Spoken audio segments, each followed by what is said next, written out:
네, 안녕하십니까. 윤사 듣는 친구 여러분, 정호상입니다. 지금 뭐 전 세계에 아니면 뭐 우리나라에는 요소수 품귀 현상이 있다고 하는데 우리 학교 같은 경우에는 지금 강의실을 구하기가 너무 힘들어가지고 급하게 그냥 하나 구해서 바로 찍고 있습니다. 그래서 여러분 경제 공부하세요. 수요가 공급이 이렇게 중요합니다. 하여튼 이게 중요한 게 아니라 그 뭐 아이패드에다 할까 저기 빅스 칠판에다 할까 좀 고민했는데 한번 이렇게 분위기 전환해보는 것도 괜찮을 것 같아서 여기다 하는 거고요. 그리고 한 15분에서 20분 정도로 짧게 두 번 나눠서 올릴 테니까 부담 없이 들으면서 복습하시고 시험 준비하시면 되겠습니다. 그리고 강의실의 특성상 소리가 조금 물릴 수가 있습니다. 제가 이 마이크를 어떻게 뭐 이렇게 쓰는 그런 프로 전문 강사가 아니다 보니까 울릴 수 있는데 거기에 대해서는 양해 부탁드릴게요. 자, 시간이 없으니까 빠르게 진행하도록 하겠습니다. 그 뭔가 그 1분 미만 그거 보는 것 같네요. 저희 뭐 볼 거냐면요, 의무론에 대해서 볼 거예요. 이게 좀 흔들리네. 자, 말 그대로 의무론은요, 우리한테 의무를 따르라고 이야기를 하죠. 이 의무를 따르라고 이야기를 하는 것에서 여러분들은 이미 한 가지를 전제로 해야 됩니다. 우리는 이 의무를 알 수 있습니다. 대부분 뭘 통해서? 직관을 통해서.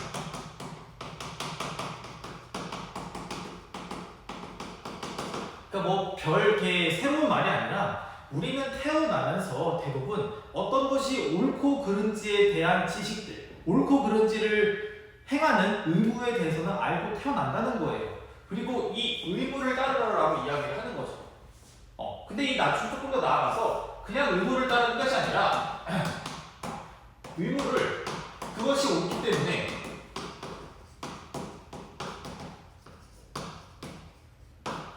행해야 한다. 우리는 우연히 의무를 행할 수 있습니다. 우연히 의무를 행할 수 있는데 의무론자들이 이야기하는 것은 우연히 하면 안 된다. 그 의무에 대한 존경심으로부터 말미암아 그것이 옳기 때문에 행동해야 한다라고 이야기를 한다는 거죠. 그래서 다시 좀 정리를 하면은 의무론은 이 의무를 따르라라고 이야기를 하는 것이고요. 즉 이미 행위의 가치가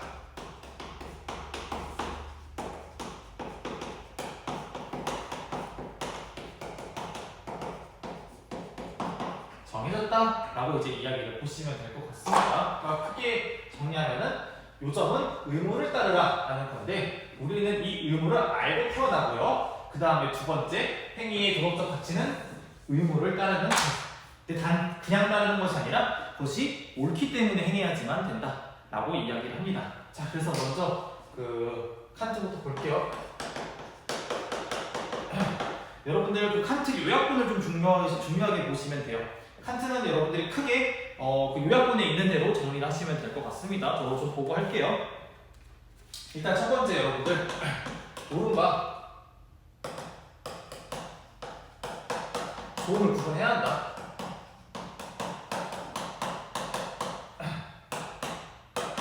칸트가 추구하는 것은 옳은 것이지 좋은 것은 아니다.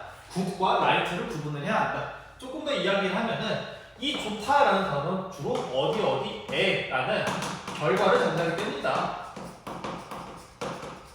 결과를 전제하고 넘어가는 것, 주장을 전개하는 것은 모든 것들을 그 결과 달성을 위한 어떤 수단으로 보기 때문에 옳지 않게 쓰일 수 있다. 그러니까 좋은 것들은 옳지 않게 쓰일 수 있다. 라는 거랑 좀 연결시켜서 보시면 될 것 같아요. 그래서 하나 까먹었던 게 여러분들 칸트 하기 전에 여러분들 루소나 뉴턴이나 휴메에 대해서 제가 좀 1시간 정도 수업한 거 있잖아요. 거기에 대해서도 좀 숙지를 한번 해주시고 그 다음에 두 번째 다시 칸트로 유지로 왔을 때 좋은 것이랑 옳은 것이랑 반드시 구분된다. 그래서 칸트는 옳은 것을 추구를 해야 한다 라고 이야기를 했습니다. 자, 그래서 두 번째 그래서 옳음의 체계, 즉 도덕 법칙을 따르려는 의지는 선의지를 따라야 한다. 즉 옳은 것의 책임 선의지를 따라야 한다. 근데 그냥 선의지를 따르면 안 된다. 우리는 선의지가 그것이 의무이기 때문에 의무로부터의 행위를 해야지 의무에 맞는 행위를 하면 안 된다라는 이야기입니다. 그래서 뭐 선의지를 그것이 옳기 때문에 거기 나와 있는 옳기 때문이라는 말이 의무로부터 그것이 의무이기 때문에 행동을 해야지 나머지 뭐 결과를 고려해서 하거나 뭐 경향성에 의해서거나 그런 행동들은 하면은 안 된다. 그것은 도덕적 가치가 없다라고 이야기를 하는 거예요. 그 다음에 세 번째, 인간의 경향성에 대한 이야기도 굉장히 중요합니다.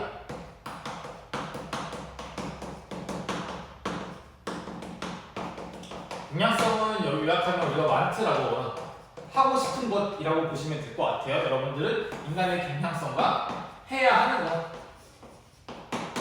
당위를 좀 구분을 하셔야 되겠죠. 그래서 이 인간의 경향성을 가지고 있어서 우리는 하고 싶은 게 너무 많다. 근데 그렇지만 우리는 해야만 하는 것을 실천을 해야 된다. 그래서 인간의 이성은 우리가 경향성을 가지고 있음에도 불구하고 어투를 따르라고 우리한테 명령한다라고 이야기를 했었습니다. 이 명령한다. 내년에 조금 더 자세히 배우게 될 거예요.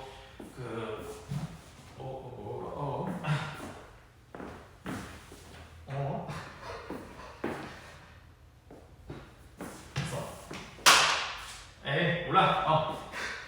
인간의 경향성과 당위가 있는데 우리는 이성의 명령을 통해서 이거를 실천을 해야 한다. 그래서 이거를 실천했을 때 인간이 되고 경향성을 따랐을 때 동물이 된다라고 이제 이야기를 했었습니다. 그 다음에 그게 4번에 대한 이야기죠. 이성적 존재인 인간이 도덕 법칙을 그것이 옳기 때문에 택하면 자율적 존재. 그렇지 않으면 경향성에 지배당하면 타율적 존재다 라고 이야기를 합니다.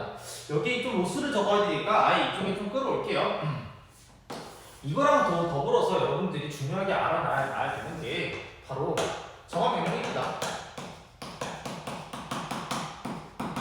일단 여러분들은 정화명령과 가업명령, 그냥 그것을 해라 라고 명령하는 것이랑 뭐뭇을 위해서 뭐뭐 해라 라는 가업명령을 구분을 하셔야 되고요. 그 다음에 두 번째로 이 정화명령이 가지고 있는 두 가지 특징, 하나는 보편화 가능성, 두 번째 목적 자체에 대해서도 마찬가지로 숙지를 해주셔야 됩니다. 너의 행위의 준칙이 보편적 법칙이 될 것을 또한 동시에 의역할 수 있는 오직 그러한 준칙에 따라서만 행해하라. 첫 번째. 그 다음에 두 번째. 너 자신에 있어서나 다른 사람에 있어서나 그의 인격에 있는 그 인간성을 언제나 동시에 목적으로 대우하고 결코 단순한 수단으로 대우하지 말라라는 중요한 특징을 이 정화명령이 가지고 있는 겁니다. 약간 조금 다시 정리해서 이야기하면은 이 정화명령은요 정말 젖었네. 이 정화명령은요 도덕에 대한 정말 형식을 규정하는 것이지 도덕에 대해서 엄밀한 내용을 규정하지 않습니다. 그러니까 예시를 드는 칸트가 이제 제가 수업 시간에 이야기했던 뭐 자살 금지라던가 타인행복, 뭐 선행이라던가 이런 것들이 이것을 충족하기 때문에 정화명령이 되는 것이지 칸트가 정화명령에 속하는 것들의 목록들을 일일이 다 나열하지 않아요. 혹시나 윤리 형이상 점초를 읽어봤으면 알겠지만은 칸트는 도덕에 있어서 형식을 굉장히 중요시하지. 왜냐? 형식을 굉장히 잘 규정해야지 언제 어디서나 옳은 도덕적 법칙들을 규정할 수 있기 때문에 형식을 중시하는 것이지 만약에 도덕의 내용이 좀 많이 들어와 버리면은 도덕에 있어서 뭔가 내용에 딱 있으면 내용에 딱 한정되다 보니까 뭔가 내용 이외의 요소들을 고려하지 못하는 것을 칸트는 좀 우려하는 것 같아요. 그래서 도덕도 어떻게 근해 공식이나 그런 것처럼 이러한 공식들을 충족하면은 언제 어디서나 옳다. 라는 것을 조금 생각했던 것 같습니다. 그 다음에 또 우려하면 안 되는 게 이러한 정원 명령을 그것이 옳기 때문에 행동해야지 옳은 것이지 이러한 정원 명령이 규정하는 것들을 결과나 감정을 고려해서 행동한 것에 대해서는 칸트가 도덕적 가치는 당연히 부여하지가 않습니다. 그래서 이 보편화 가능성과 목적 자체의 정식이 정화명령의 형식을 규정하는 요소 중에서 굉장히 중요한데 약간 조금 더 쉽게 이야기를 하자면은 보편화 가능성 도덕 법칙은 내로남불을 허용하면 안 된다라는 거예요. 나한테 옳은 것은 특정 상황이나 어떤 보편적인 상황에 어떤 흔히 겪을 수 있는 상황에서 내가 무엇을 해야 될지 고민할 때 내가 무엇을 어떤 행동을 했을 때 그것이 도덕적 가치를 가지기 위해서는 내가 그 상황을 한 게 다른 사람도 똑같은 상황에서는 그걸 해야 돼요. 그러니까 나한테 옳은 행동은 다른 사람한테서도 똑같이 옳은 게 되는 거고요. 내가 어떤 상황을 했는데 다른 사람이 하는 건 원치는 않아. 그럼 문제가 있다는 겁니다. 다시 내가 하면 로맨스, 남도 하면 로맨스. 내가 하면 불륜, 남도 하면 불륜. 그래서 그때 어디다 적어야 될까? 여기 공간이 없네요. 예를 들면은 자살 같은 것들을 칸트가 예시를 든다고 이야기를 했잖아요. 자살은 내가 하면 안 되면요. 내가 자살하면 안 되면은 다른 사람도 자살하면 안 되는 거예요. 다시 나는 자살하기 싫어. 근데 다른 사람은 자살을 했으면 좋겠어. 이거는 보편화 가능성이 어긋난다는 거죠. 그 다음에 또한 자살은요. 이 목적 자체의 정신도 충족하지 못하는 거예요. 자살은 나의 생명을 단순한 수단으로 대우하는 것이지 결코 목적으로 대우하는 것이 아닙니다. 그래서 뭐 자살 같은 거 안 된다고 이야기해요. 그다음에 거짓말 같은 경우도 거짓말을 보편화시키면은 우리는 항상 거짓말을 해야 돼요. 그러면 여러분들은 제가 하고 있는 말도 다 거짓말로 받아들여야 한단 말이지. 근데 이렇게 하면은 세상에 믿을 사람 없잖아요. 그래서 이것도 충족 못해. 근데 당연히 목적 자체는 충족이 안 되죠. 왜냐? 거짓말은 내 이득을 위해서 다른 사람을 그냥 수단으로 생각하는 것이니까. 그래서 이 두 가지를 모두 다 충족하는 행위들을 그것이 옳기 때문에 행동해야지만 그것이 옳다라는 이야기가 이 경험명령에 대한 이야기였습니다. 자, 그래서 이제 좀 로스로 좀 넘어가야죠. 그래서 이게 굉장히 형식만 강조하다 보니까 비판적, 구체적인 내용이 없다. 그 다음에 두 번째, 의무끼리 상충했을 때 해결방안 제시가 안 된다. 혹시 이거 잠깐 칠판 어디까지 있나 좀 보고 갈게요.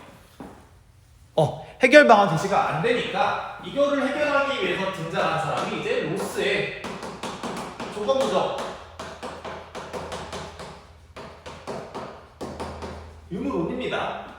그러니까 여러분들이 로스를 생각할 때 어떤 곳에 포커스를 어디서 생각하면 되냐면은 로스는 여기서 이야기하고 있는 이 한계들을 극복하는 사람이다 라고 보시면 될 것 같아요. 큰 틀이에요. 그래서 로스는 첫 번째, 우리가 직관적으로 알 수 있는 의무들의 목록들을 나열합니다. 거기 나와 있죠. 약속 지키는 것, 성실, 호의에 대한 감사, 선행, 자기개발, 악행 금지, 이런 것들은 우리가 직관적으로 그냥 탁 봤을 때 프리마 파시 알 수 있는 의무들의 목록이다 라고 이야기를 하면서 이 내용을 제시를 하고요. 그 다음에 두 번째, 이러한 의무들이 상충했을 때 상충할 수 있는 방안에 대해서도 이야기를 합니다.